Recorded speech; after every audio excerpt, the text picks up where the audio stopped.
Halo semuanya, kembali lagi di video review karena aku kayaknya akhir-akhir ini lebih suka mereview novel. Karena aku juga menemukan salah satu novel fantasi nih yang aku suka banget akhir-akhir ini, yaitu The Emerald Atlas karyanya John Stephens. Dan ini adalah novel fantasi yang benar-benar high fantasi gitu kan, dan aku nggak nyangka aku akan menikmati sekali cerita yang ada di dalam sini. Jadi tanpa berlama-lama lagi, langsung saja kita mulai yuk ke reviewnya dan cari tahu impresiku. Oke, jadi di Emerald Atlas ini tuh ceritanya tentang 3 orang bersaudara, yaitu Kate, Michael, dan juga Emma. Yang suatu hari mereka ini kayak karena kondisi tertentu akhirnya mereka dikirim ke suatu panti asuhan oleh kedua orang tua mereka. Nah, di sini Kate ini jadi anak pertama gitu ya ceritanya. Dan karena dia ini anak yang tertua dan anak pertama, otomatis ketika dia dikirim ke panti asuhan itu umurnya cukup besar lah ya, sekitar 4 tahun kayaknya kalau nggak salah. Akhirnya dia itu samar-samar bisa mengingat beberapa kejadian yang menyangkut kedua orang tuanya. Tapi sayangnya kedua adiknya ini waktu itu masih kecil, jadi kayak nggak punya gambaran sama sekali. Apalagi Emma yang waktu itu kayaknya digambarkan sebagai bayi kayaknya kalau nggak salah, atau 2 tahun. Jadi ya kasihan juga sih adik-adiknya ini tidak punya gambaran tentang kedua orang tua mereka. Nah, singkat kata mereka ini apa ya, jadi penghuni panti asuhan yang sering banget pindah-pindah karena mereka ini tuh kayak ceritanya karena mereka 3 bersaudara. Jadi ketika ada orang yang mau mengadopsi mereka itu harus tiga-tiganya, nggak bisa cuma salah satu aja. Dan itu cukup membuat pemilik panti asuhan kepalangan, apa sih, kayak ya pokoknya nggak bisa handle gitu lah ya. Akhirnya dilempar ke panti asuhan sana, dilempar lagi gitu. Kayak di sini seingat aku yang bertahan itu cuman setahun kayaknya deh. Ya pokoknya kasihan aja gitu, kayak mereka pindah-pindah terus gitu kan. Apalagi di sini suka digambarkan kalau panti asuhan tempat mereka pindah itu lebih buruk daripada sebelum-sebelumnya lagi gitu kan.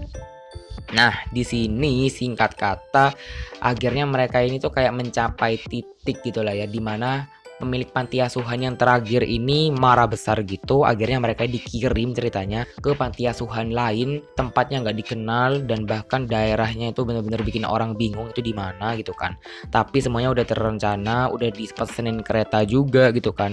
Sampai ternyata diketahui kalau panti asuhan itu benar-benar ada di pulau seberang gitu. Jadi mereka harus nyebrang dan baru sampai di pulau itu, dan kemudian ya gitu deh untuk ke panti asuhannya itu sendiri. Nah, dan mereka ini nggak menyadari gitu kan kalau ada tantangan dan juga petualangan yang nggak akan pernah mereka pikirkan gitu kan, yang mulai mengganggu mereka dan juga menunggu mereka di sana itu. Dan lama-lama ternyata mereka ini kayak terjerat atau terlibat sebuah konflik yang cukup berat dan akan membuat sejarah dunia berubah. Wow, premisnya cukup panjang karena emang tebelnya lumayan juga, sekitar 480 halaman gitu lah ya. Tapi unik kan premisnya, dan makanya emang apa ya, kayak selayaknya novel-novel fantasi yang mungkin pernah kita baca sebelumnya. And then di sini aku mau membahas tentang narasinya atau bagaimana ceritanya diceritakan gitu kan. Dan di sini menggunakan sudut pandang orang ketiga, dan di sini tuh kayak menyoroti hampir semua tokoh, meskipun nggak semua muanya gitu kan, tapi hampir menyoroti semua tokoh. Nah, karena narasinya pakai kayak gitu, jadi kita kayak bisa merasakan gitu lah ya bagaimana ceritanya ini tuh kayak hidup karena memang diceritakan dari multiple karakter gitu. Nah, terus kemudian di sini penulisnya juga kalau menggambarkan sesuatu tuh cukup detail, dan itu terpatri sih karena tempat ataupun perasaan gitu kan. Itu juga cukup detail dijelaskan di dalam sini. Jadi kayak bener-bener kayak dunia baru yang ya ala-ala penulis fantasi gitu loh ya. Dan karena ini adalah novel fantasi, jadi ada banyak juga objek-objek fantasi, contohnya kayak buku ajaib gitu kan. Dan itu aku juga suka sih karena penggambarannya wow, keren gitu kan, dan bagaimana sistem dunianya bekerja itu aku juga suka. Pokoknya kayak apa ya, membuatku berkesimpulan kalau penulisnya ini emang hebat untuk membuat sesuatu. Gimana ya, maksudnya world buildingnya tuh bagus gitu loh menurut aku. Kemudian untuk alur di sini tuh maju mundur, tapi jangan salah, alur mundurnya ini tuh karena mereka ini tuh terjebak di masa lalu. Jadi automatically itu disebut sebagai alur mundur karena memang mereka berada di masa lalu gitu kan. Dan ya melibatkan unsur time travel. Jadi itu aku kenapa suka sama novel yang ini gitu kan. Dan memang mereka ini ada di masa lalu karena salah satu visi dari petualangan mereka itu yang memang kayak diceritakan memang mereka ini tuh terjebaknya di situ. So kenapa tadi aku bilang mereka ini kayak akan mengubah sejarah. Kemudian untuk toko di sini ada banyak banget. Kalau kamu mau list itu bisa bener-bener kayak banyak gitu lah. Dan di sini kayak ada beberapa makhluk gitu. Contohnya aja kayak kurcaci. Kemudian di sini juga ada semacam penyihir gitulah ya. Jadi ada lumayan banyak tokoh-tokoh yang non manusia gitulah ya. Dan karena tokohnya ada banyak itu, kita jadi tahu gitu kan beberapa sifat-sifat tokoh yang di dalam sini yang kadang bikin suasananya tuh berubah-ubah gitulah ya.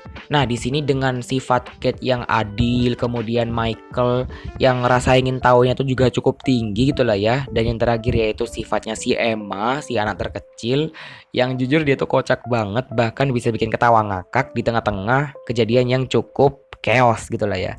Dan bikin ceritanya tuh kayak bener-bener berwarna ya kalau menurut aku, karena gak bosen, gak monoton gitu-gitu aja sama sifat-sifat dari mereka-mereka ini. Dan aku suka antagonisnya ini kayaknya cenderung banyak ya, banyak kan antagonisnya. Tapi antagonisnya ini tuh juga bukan yang bukan yang kaleng-kaleng, paham gak sih? Bener-bener monster gitu lah ya. Kemudian di sini aku akan membahas tentang hal yang aku suka, dan di sini aku suka karena penulisnya mampu menyusun kerangka ceritanya yang emang kayaknya emang disusun secara matang gitu lah ya.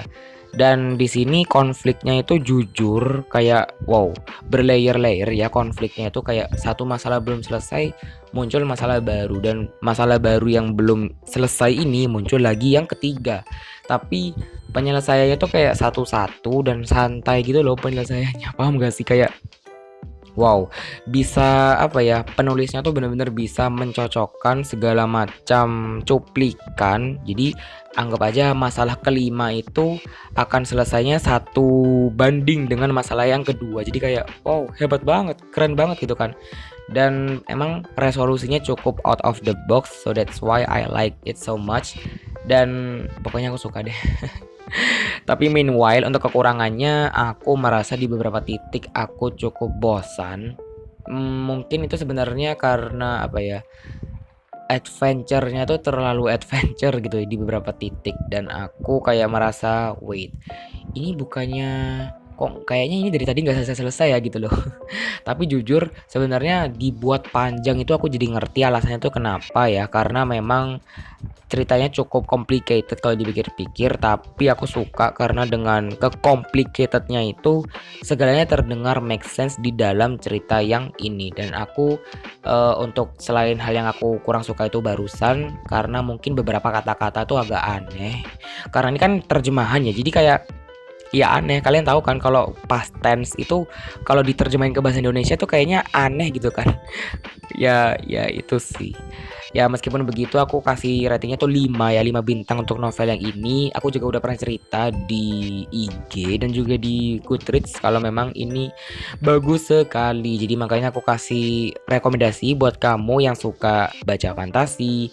Mungkin ini masuk ke middle grade juga atau yang adult ya. Ya pokoknya itu.